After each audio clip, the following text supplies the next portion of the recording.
Hello friends, top trending history channel पर आपका स्वागत है। दोस्तों, 16 नवंबर को सेकंड शिफ्ट में जो भी क्वेश्चन आए हैं उनको डिस्कस करेंगे एक्स्ट्रा फैक्ट के साथ।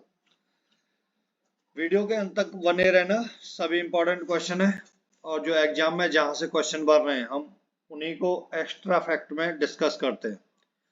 यदि आप चैनल पर नए हैं तो चैनल को सब्सक्राइब कर लेना और वीडियो पसंद आता है तो लाइक जरूर करना है। बेल आइकन को दबा लेना जिससे आने वाली वीडियो का नोटिफिकेशन आपके पास आता रहे। पहला क्वेश्चन आया था, उसमें एक क्वेश्चन, भारत में प्रोजेक्ट टाइगर योजना की शुरुआत कब हुई थी? तो कब हुई थी? 1973 ईस्वी में। 1 अप्रैल 1973 को प्रोजेक्ट टाइगर की शुरुआत हुई थी।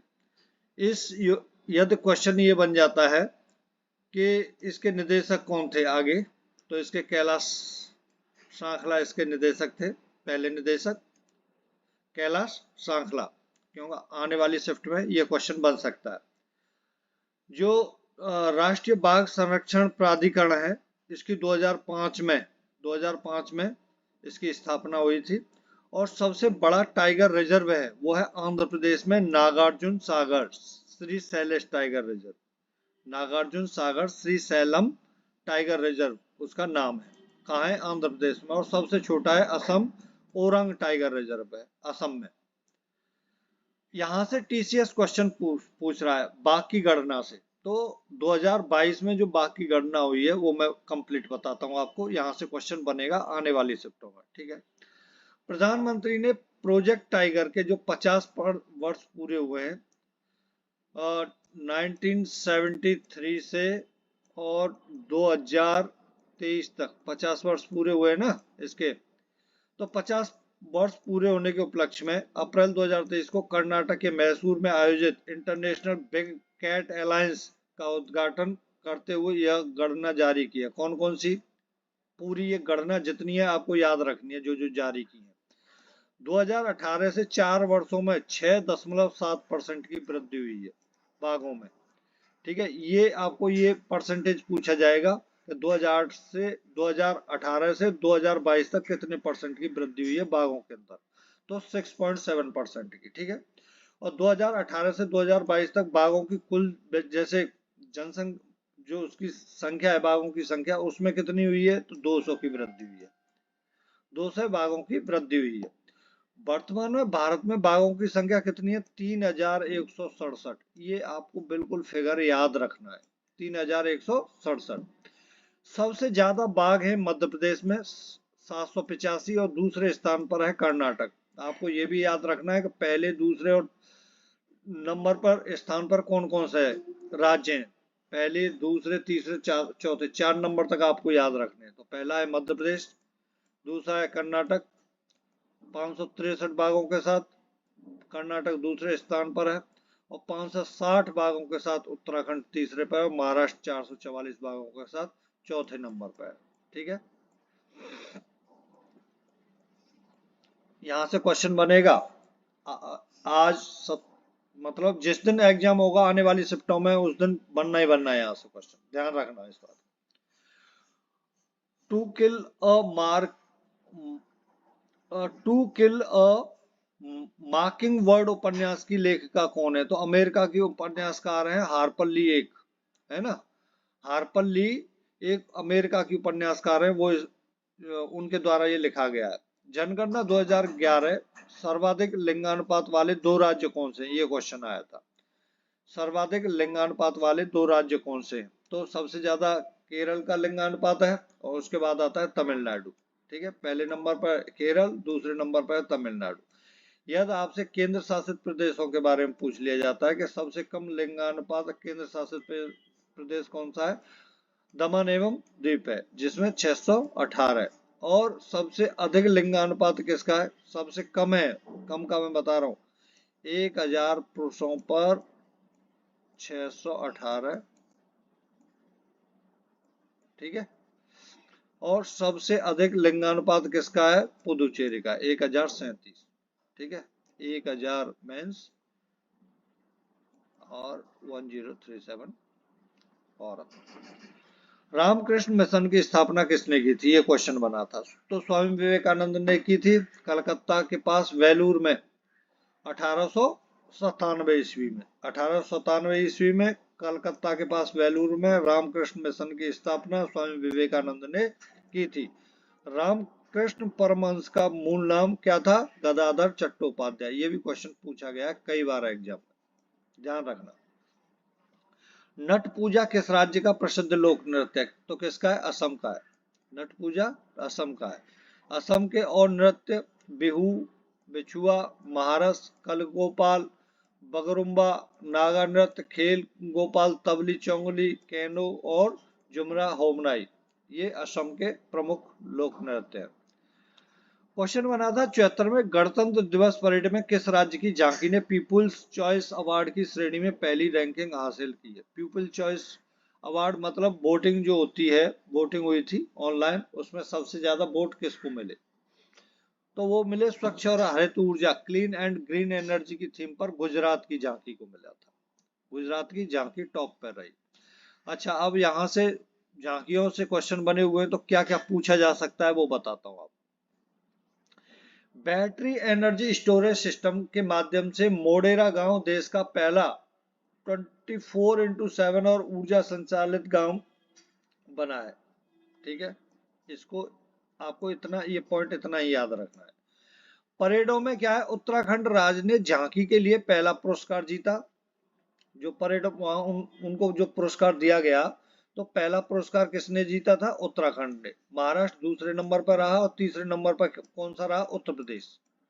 ठीक है, यदि आपसे ये पूछा जाता है कि 74वें गणतंत्र दिवस की परेड में किस राज्य की झांकी प्रथम स्थान पर रही, तो उत्तराखंड की, दूसरे पे महाराष्ट्र की, तीसरे पे उत्तर प्रदेश की।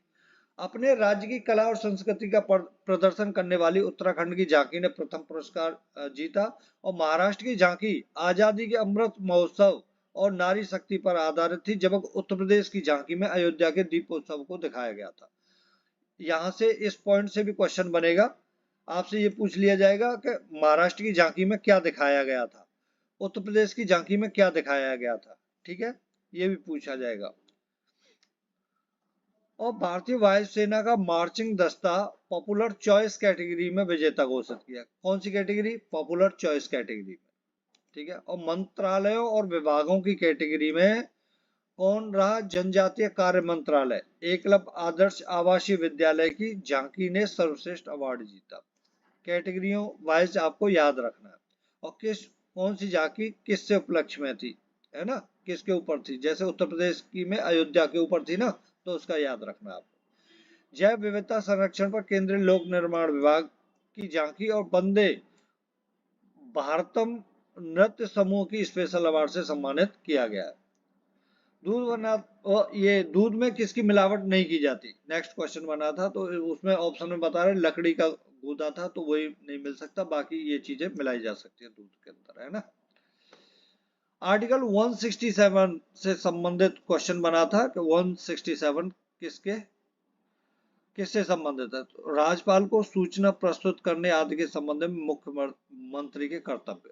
मुख्यमंत्री के कर्तव्य है राज्यपाल को, जब वो मतलब समय समय पर सूचना देना राज्यपाल को।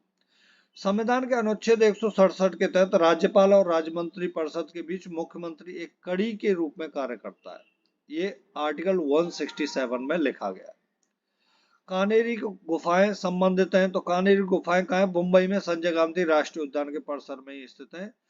ये गुफाएं बौद्ध कला को दर्शाती हैं। यदि ये पूछा जाए आपको कानेरी गुफाएं किस कला को दर्शाती हैं, तो बौद्ध कला को दर्शाती हैं। ठीक है, देश के कृषकों के बेहतर आय सुनिश्चित करने के लिए छोटी जोत वाले सीमांत किसानों के लिए कितनी पेंशन राशि दी जाएगी? तो ये 3,000 रुपए दी जाएगी। 3,000 रुपए पेंशन राशि दी जाएगी। अच्छा, अलग अलग दो योजनाएं शुरू की हैं प्रधानमंत्री जी ने, वो दोनों बताता हूँ। एक किसानों के लिए शुरू किया प्रधानमंत्री किसान मान धन योजना। उसमें क्या है, पहली बात तो ये कब शुरू की है और कहां से शुरू की है, ये क्वेश्चन बनता है। प्रधानमंत्री किसान मान धन योजना कब शुरू की गई, कहां से शुरू की गई, कहां से लॉन्च हुई, है ना। तो ये और किसके लिए है, ये क्वेश्चन भी बनता है, किसके लिए है प्रधानमंत्री किसान मानधन योजना? किसके लिए है? किसानों के लिए। कृषकों के बेहतर आय सुनिश्चित करने के लिए प्रधानमंत्री श्री नरेंद्र मोदी जी द्वारा दिनांक 12 सितंबर 2019 को, डेट याद रखनी है, झारखंड के रांची से प्रधानमंत्री किसान मानधन योजना लॉन्च की गई है। यह योजना 18 से 40 वर्ष तक की आयु वाले कोई भी छोटी जोत वाले और सीमांत किसानों के लिए है। यदि आपसे एज पूछी जाती है कि कितने वर्ष से कितने वर्ष तक के किसानों के लिए, तो 18 से 40 वर्ष तक के। जिनके पास सीमांत किसान इसमें कौन से लिए गए हैं? जिनके पास 2 हेक्टेयर तक की खेती की जमीन है। 2 हेक्टेयर से ज्यादा है तो वो सीमांत किसान नहीं है। योजना के तहत कम से कम 20 साल और अधिकतम कितने? 42 साल। भाई 18 साल है तो 18 साल उम्र में यदि वो कितना 55 रुपया 42 साल तक इन्वेस्ट करता है तो उसको 60 साल बाद 3000 रुपये मिलेंगे। और 2000 रुपया 20 साल तक, जो 40 साल वाला है वो 20 साल ही करेगा ना इन्वेस्ट, तो उसको 3000 रुपये मिलेंगे। उसको 200 रुपया हर महीना पैसा जमा करना होगा। योजना के तहत 60 की उम्र के बाद किसानों को 3000 रुपये पेंशन मिलेगी। ये प्रधानमंत्री श्री नरेंद्र मोदी जी की किसान मानधन योजना है। एक और योजना लॉन्च की है, प्रधानमंत्री श्रम योगी मानधन योजना, जो श्रमिकों के लिए है। जिसमें कौन कौन आते हैं? ये ड्राइवर, रिक्शा चालक है ना, ड्राइवर, रिक्शा चालक, मोची, दर्जी, मजदूरी मतलब मजदूरी करने वाले ये लोग सब आते हैं इसके अंदर। इसमें क्या है, मतलब जिनकी मासिक आय 15,000 रुपये या उनसे कम है वो सब लोग आएंगे इसके अंदर।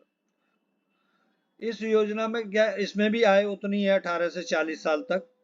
इसमें 60 साल की आयु के पश्चात 3000 रुपये पेंशन की धनराशि दी जाएगी। वही 18 साल की आयु के श्रमिकों को प्रतिमाह 55 रुपये धनराशि दी जाएगी। आपको यह ध्यान रखना, प्रधानमंत्री श्रम योगी मानधन योजना किससे संबंधित है और कब लॉन्च हुई थी? तो योजना की घोषणा केंद्रीय मंत्री पीयूष गोयल के द्वारा अंतरिम बजट 1 फरवरी 2019 को की गई थी। ये पीयूष गोयल ने, जो केंद्रीय मंत्री हैं, उन्होंने इसको लॉन्च किया था। कब? 1 फरवरी 2019 में। किसमें? जो अंतरिम बजट था। और इसमें ही 29 साल की आयु वालों को प्रतिमाह 100 रुपये जमा करना होगा। 40 वर्ष की आयु वालों को 200 रुपये जमा करना होगा। ठीक है, किसके अंदर? प्रधानमंत्री श्रम योगी मानधन योजना के अंदर। 2022 तक के आंकड़ों के अनुसार हड़प्पा सभ्यता के किस स्थल पर अग्नि के साक्ष्य मिले हैं? तो कालीबंगा से अग्निकुंड के प्रमाण मिले हैं। कालीबंगा में अनूठी अग्नि वेदियों और दुनिया का सबसे पुराना प्रमाणित जोता हुआ खेत द्वारा प्रतिष्ठित है। जोते हुए खेत के प्रमाण कहां से मिलते हैं? ये भी क्वेश्चन पूछा जाएगा आपसे, तो ध्यान रखना। सरकार का प्रमुख नेता कौन होता है? सरकार का प्रमुख कौन होता है? तो भारत के प्रधानमंत्री भारत सरकार के प्रमुख होते हैं। ये आपको पता ही होगा इतना। तो प्रधानमंत्री की ये क्वेश्चन बना था कि सरकार का प्रमुख कौन होता है, कि आप राष्ट्रपति कर दो। तो सरकार का, भाई सरकार क्या है? जो चुन के जाते हैं लोग। तो उनका प्रमुख कौन होता है? जिस नेता को चुना जाता है और जो प्रधानमंत्री बनता है ना। तो भारत के प्रधानमंत्री भारत सरकार के प्रमुख हैं।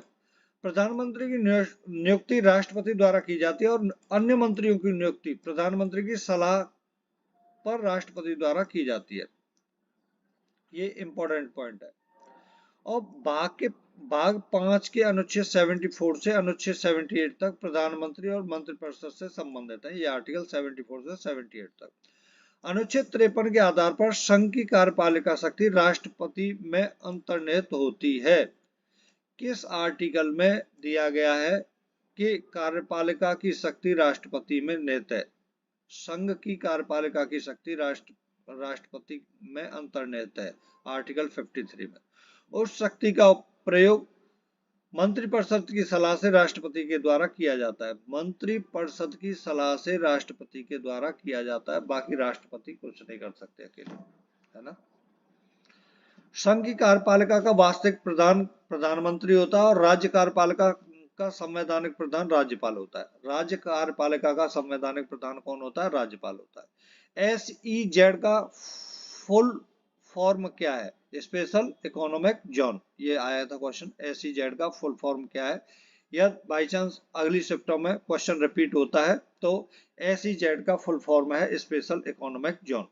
चंपानेर गुजरात में कौन सा वन्य जीव अभ्यारण्य है? तो जमुंगोड़ा वाइल्ड लाइफ सेंचुरी है। चंपानेर गुजरात में कौन सा वन्य जीव अभ्यारण्य है? तो यह है जम्बूगोड़ा वाइल्ड लाइफ सेंचुरी। ठीक है। किस प्रकार के उद्योग के लिए लाइसेंस की आवश्यकता नहीं होती? तो देखो, जिस प्रकार के उद्योग के लिए लाइसेंस की आवश्यकता होती है मैं वो बताता हूँ। उसके अलावा जो भी ऑप्शन में होगा वो आपका टिक करने लायक ऑप्शन होगा। ठीक है ना। तो 5 उद्योग बताता हूँ जिसमें लाइसेंस की आवश्यकता होती है। मादक पेय और आसवन और शराब बनाना, इसके लिए लाइसेंस की आवश्यकता होगी। सिगार, तंबाकू के सिगरेट और निर्मित तंबाकू के विकल्प, इसके लिए उसकी आवश्यकता होगी लाइसेंस की। इलेक्ट्रॉनिक अंतरिक्ष और रक्षा उपकरण, भाई आप हथियार नहीं बना सकते, उसके लिए आपको लाइसेंस की आवश्यकता है। रक्षा उपकरण और अंतरिक्ष के लिए जो इलेक्ट्रॉनिक्स मतलब कुछ भी जो अंतरिक्ष में उड़ने वाला हो, उसके लिए आप यदि कोई भी ऐसा उपकरण बनाते हो तो उसके लिए आपको लाइसेंस की आवश्यकता होगी। विस्फोट सुरक्षा, फ्यूज, गन पाउडर, नाइट्रोसेल्फ्यूलोज और माचिस सहित औद्योगिक विस्फोटक, इन सब के लिए आपको लाइसेंस की आवश्यकता पड़ेगी। निर्दिष्ट खतरनाक रसायन के लिए आप जितने मैंने ये लिख रखे इन सब के लिए आपको लाइसेंस की आवश्यकता होगी। दूसरी पंचवर्षीय योजना में जर्मनी के सहयोग से कौन सा संयंत्र स्थापित किया गया था? तो राउरकेला स्टील प्लांट उड़ीसा में है, 1955 में खड़ा हुआ था दूसरी पंचवर्षीय योजना में। The first integrated steel plant in the public sector in India. Bhilai इस्पात कारखाना छत्तीसगढ़ में यह भारत का पहला इस्पात उत्पादक संयंत्र है तथा मुख्यतः रेलों का उत्पादन करता है। ठीक है ना। सेटअप किसने कराया था? USSR की सहायता से हुआ था 1959 में भिलाई इस्पात। ठीक है। पूछा जाएगा आपसे कहां पर है, ये पूछ लिया जाएगा। क्वेश्चन कैसे कैसे बनता है बताता हूँ। भिलाई इस्पात कारखाना किसकी मदद से खड़ा हुआ था, है ना, बना था किसकी मदद से, किस देश की मदद से, कब? 1959 में, है ना। कहां पर स्थित है? छत्तीसगढ़ में है।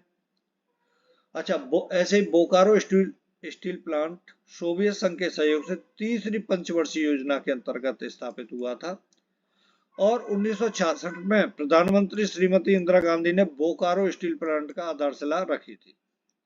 ये पूछा जाता है ये पॉइंट। दुर्गापुर इस्पात कारखाना कहाँ है? पश्चिम बंगाल में। राउरकेला कहाँ है? उड़ीसा में। बोकारो कहाँ है? झारखंड में। पूछा जाता है तो, है ना, ये पूछे जाते हैं क्वेश्चन। इसको इस्पात कारखाना पश्चिम बंगाल में है। चौथी पंचवर्षीय योजना में सलेम तमिलनाडु में, विजयनगर कर्नाटक में, विशाखापट्टनम इस्पात संयंत्र, ये सभी चौथी पंचवर्षीय योजना में बने थे। सबसे कठोर पदार्थ कौन सा होता है? तो भैया डायमंड हीरा सबसे कठोर पदार्थ होता है। कनिष्क किस वंश के शासक थे? कनिष्क कुषाण वंश से संबंधित थे। कुणबी नृत्य किस भारतीय राज्य से जुड़ा एक लोकप्रिय नृत्य है? तो गोवा से जुड़ा हुआ है। घने जंगलों के वितान से सूर्य की किरणों का गुजरना कौन सा प्रभाव है? यह है टिंडल प्रभाव। नेक्स्ट क्वेश्चन बना था, ऐसे मैदान जहां पर बहुत ज्यादा बाढ़ आती है, हर बार नई नई मिट्टी होती है, उसमें कौन सी फसल उगाई जाती है? उसमें जूट की फसल उगाई जाती है। सुनहरे रेशे के रूप में जाना जाता है जूट की फसल को। ठीक है। ये सबसे ज्यादा कहाँ होता है? पश्चिम बंगाल, बिहार। यह पूछा जाता है कि भारत में जूट की फसल सबसे ज्यादा कहाँ, क्वेश्चन बनता है, भारत में जूट की फसल सबसे ज्यादा कहाँ उगाई जाती है? तो पश्चिम बंगाल में। बिहार, असम, उड़ीसा, मेघालय प्रमुख जूट उत्पादक राज्य। प्रत्येक वर्ष सुल्तान अजलन शाह कप कहाँ आयोजित किया गया? ये क्वेश्चन किया जाता है। ये क्वेश्चन बना था तो मलेशिया में किया जाता है। यह पुरुष फील्ड हॉकी टूर्नामेंट है। इसकी शुरुआत 1983 में द्विवार्षिक प्रतियोगिता के रूप में हुई थी। 1998 के बाद ये वार्षिक रूप में होने लग गई। इसकी पहले द्विवार्षिक मतलब 2 वर्ष के बाद ये टूर्नामेंट होता था। 2022 में विजेता रही मलेशिया, उप विजेता रही दक्षिण कोरिया। 1948 ओलंपिक में भारत ने हॉकी में गोल्ड मेडल जीता था। यह ओलंपिक कहां पर हुआ था? ये क्वेश्चन पूछा गया नेक्स्ट शिफ्ट में आपसे। ये 1948 वाला पूछा गया है, और किसी जैसे ही सन दे देगा 1928 में कहाँ हुआ था, 1932 में कहाँ हुआ था, तो मैं पूरे बता देता हूँ, है ना। तो ये तो लंदन में हुआ था, यूके में। 1928 में एम्स्टर्डम में हुआ था, 1932 में लॉस एंजल्स में हुआ था, 1936 में बर्लिन में, 1948 में लंदन में। ये क्वेश्चन बन ही गया है लंदन वाला तो। और 1952 में हुआ था हेलसिंकी में, 1956 में हुआ था मेलबोर्न में, और 1964 में टोक्यो में हुआ था, 1948 में हुआ था मॉस्को में। ठीक है, 1980 में, 1980 में मॉस्को में हुआ था, 1964 में हुआ था टोक्यो में। आप इनको ध्यान रख लेना, याद कर लेना कि किसका कब हुआ था, अगली शिफ्टों में पूछा जाएगा यहाँ से क्वेश्चन। शूटिंग में अभिनव बिंद्रा 2008 बीजिंग ओलंपिक में मेंस में 10 मीटर एयर पिस्टल में इन्होंने गोल्ड जीता था, ये भी आपको याद रखना है। और एथलेटिक्स में नीरज चोपड़ा ने 2020 के टोक्यो ओलंपिक में जेवलिन थ्रो में गोल्ड मेडल जीता था, भाला फेंक में। ठीक है, ये याद रखना है आपको। आगरा की स्थापना कब हुई थी, तो 1504 ईस्वी में हुई थी सिकंदर लोदी के द्वारा। ठीक है, और इन्होंने सिकंदर लोदी ने 1506 में राजधानी को दिल्ली से आगरा स्थानांतरित किया था। अकबर ने आगरा के पास आगरा किला और फतेहपुर सीकरी का निर्माण करवाया था। ये भी इंपॉर्टेंट पॉइंट्स है, दोनों इंपॉर्टेंट है, ध्यान रखना यदि यहाँ से क्वेश्चन बनता है तो। कुणवी नृत्य किस भारतीय राज्य से जुड़ा एक लोकप्रिय नृत्य है, तो कुणवी नृत्य गोवा के कुणवी समुदाय के एक आदिवासी लोक नृत्य है। लच्छू महाराज और सितारा देवी किस नृत्य से संबंधित है। ये ज्यादातर यदि आपने 50 प्रैक्टिस सेट मेरे देखे हैं तो बहुत क्वेश्चन आपको प्रैक्टिस सेटों से मिल रहे होंगे, जिन्होंने देखे हैं वो फायदा उठा रहे होंगे इसका। लच्छू महाराज और सितारा देवी किस नृत्य से संबंधित है, कथक से हैं, उत्तर प्रदेश का है। लीला शोखी, बिरजू महाराज, लच्छू महाराज, सितारा देवी, दमयंती जोशी, ये सभी किससे हैं, कथक से संबंधित है, ध्यान रखना। गुरु विपिन सिंह किस नृत्य से संबंधित है, तो मणिपुरी से है।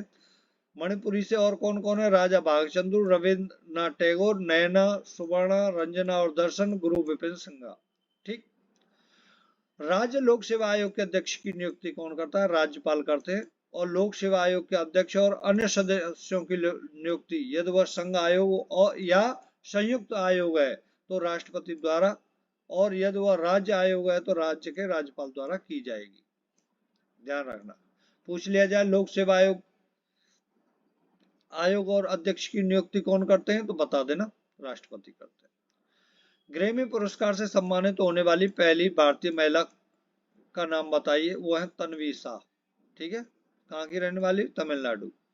लिच्छवी वंश की राजकुमारी से विवाह करने वाले गुप्त शासक का नाम बताइए, तो वह चंद्रगुप्त प्रथम। चंद्रगुप्त प्रथम, उनका ये जो लक्ष्मी राजकुमारी थी उनका नाम था कुमारी देवी। इनका एक सिक्के पर चित्रित पहली भारतीय रानी थी, जिनको सिक्का पर चित्रित किया गया था, जिनके फोटो को। ठीक है, टेस्ट मैच कितने दिनों तक होता है, तो 5 दिनों तक होता है। एक दिन में 90 ओवर फेंके जाते हैं और एक दिन में 6 घंटे मतलब खेल चलता है। प्रत्येक टीम 2 बार खेलती है, प्रत्येक टीम 2 बार बल्लेबाजी करती है और गेंदबाजी भी करती है। ठीक है ना, टोटल 4 पारियां होती हैं। भारत सरकार प्रथम विधि अधिकारी कौन है, तो भारत सरकार का प्रथम विधि अधिकारी भारत का महान्यायवादी है। वर्तमान में अटॉर्नी जनरल कौन है, आर वेंकट रमानी है। वेंकट रमानी वर्तमान में अटॉर्नी जनरल है। भारत के महान्यायवादी अनुच्छेद 76 की नियुक्ति भारत के राष्ट्रपति द्वारा की जाती है, किसके, आर्टिकल 76 के अंतर्गत। अनुच्छेद 165 प्रत्येक, देखो वहां से बना है, आर्टिकल 76 से 165 से भी क्वेश्चन बनेगा। प्रत्येक राज्य का राज्यपाल उच्च न्यायालय का न्यायाधीश नियुक्त होने के लिए अर्थित किसी व्यक्ति की राज्य का महाधिवक्ता, मतलब 165 किसके लिए है, महाधिवक्ता की नियुक्ति से संबंधित है। और उसकी महाधिवक्ता की नियुक्ति कौन करते हैं, राज्यपाल करते हैं, राज्य के राज्यपाल द्वारा की जाती है। 165 में ये वर्णित किया गया है। आर्टिकल 148 नियंत्रक एवं मालिका कैग से संबंधित है। ठीक है,